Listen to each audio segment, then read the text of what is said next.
video is going to be about the final speech of the 6th FNAF game, Five Nights at Freddy's Pizzeria Simulator, and it is going to be using the psychoanalytical lens. For a bit of context on the characters, I've included a little character sheet for all of the characters that I mention here.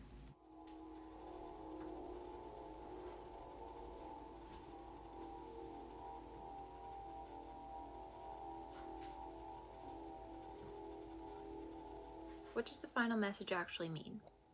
Connection terminated. I'm sorry to interrupt you, Elizabeth, if you still even remember that name, but I'm afraid you've been misinformed.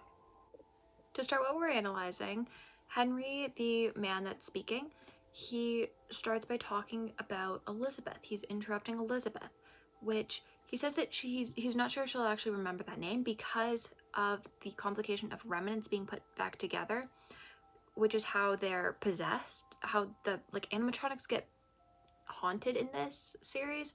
So the way that they get taken over is through remnants.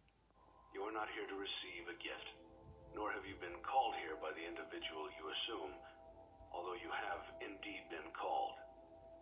You have all been called here, into a labyrinth of sounds and smells, misdirection and misfortune. A labyrinth with no exit. A maze with no prize. You don't even realize that you are trapped. Your lust for blood has driven you in endless circles, chasing the cries of children in some unseen chamber, always seeming so near, yet somehow out of reach. But you will never find them. None of you will. This is where your story ends. In this clip, Henry is informing the animatronics that they have been trapped here rather than led here.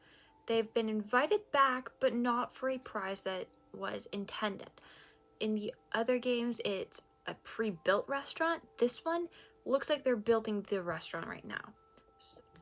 In this, he shows the intensity of the type of trap that they are.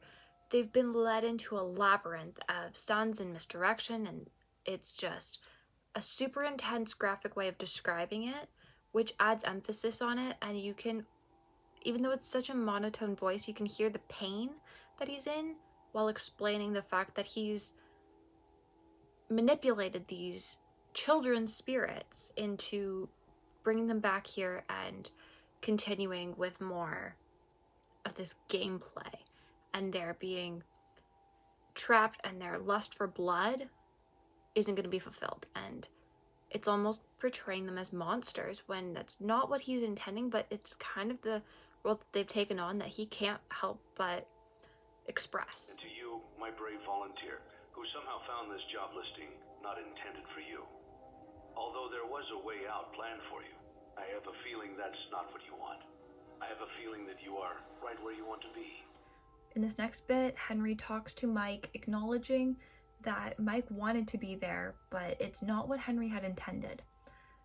This is where it gets kind of complicated because it doesn't actually say names in this a whole lot, but through what we know of the story, we can figure out who's who and where they're coming from.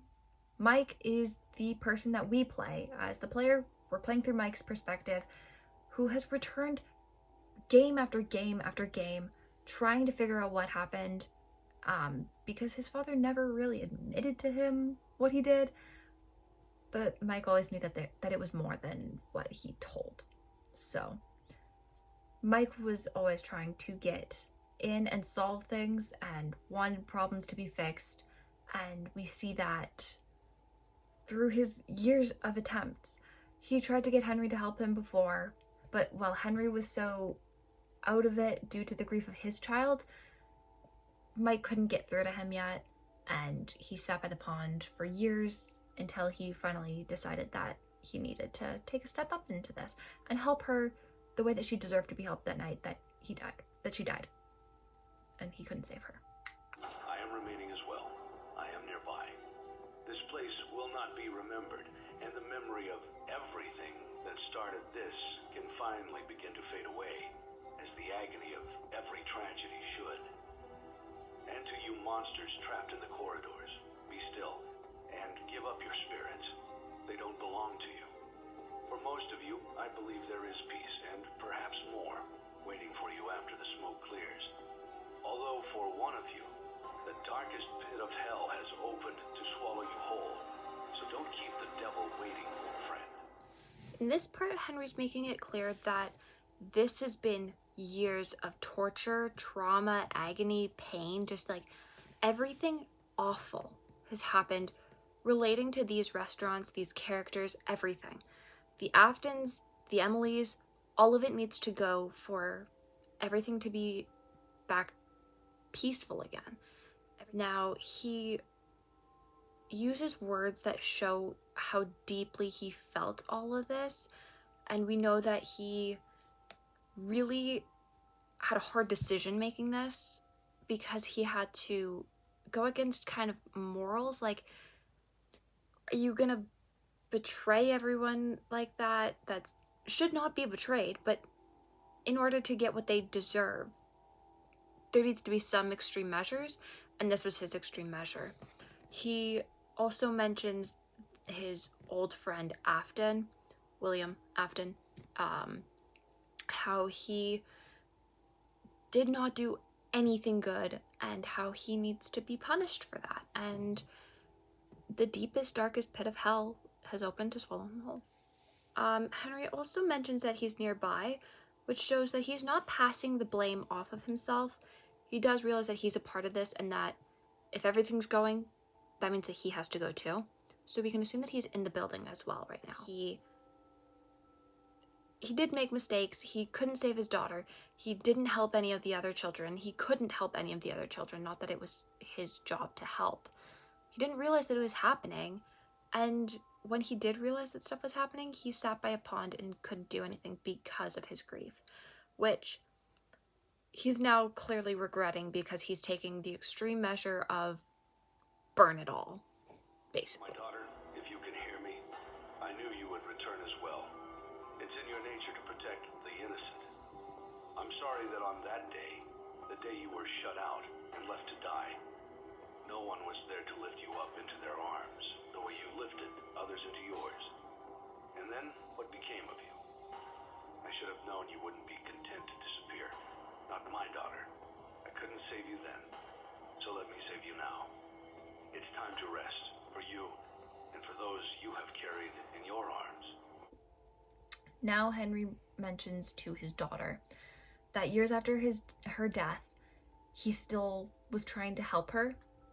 The night that she died, he wasn't around to help her because she got unintentionally locked out and murdered, and he had no idea that the puppet, who was an animatronic that through the wristbands that she had, the puppet would be able to keep track of her, and the puppet's intended to help out everyone. And that's the same way that Charlie actually was.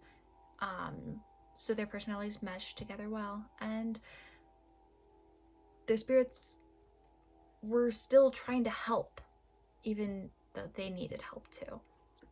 In the end, he says that this is the end for all of us as the building bursts into flames. All of the animatronics, objects, and people inside, killing both Henry and Michael, everything burnt up. Except for one thing that was forgotten. Cassidy. Her suit, the Golden Freddy or the old Fredbear suit, was forgotten, and Cassidy's spirit was left out to eventually see that everyone was getting their happiest day, and while the children were fine, she didn't think that it was fair that Henry and William got to escape like that. William, who caused all of this pain, who caused her suffering, was just gonna get away with it? She thought not. So she put him in a purgatory state where he is forced to battle all of the animatronics that have ever been alive that he's created. Anything that has ever been haunted, all the way back from the mediocre melodies to the most recent burnt up scrap baby, all of them were gonna haunt him all at the same time, and he had to try to survive, and she enjoyed listening to his screams.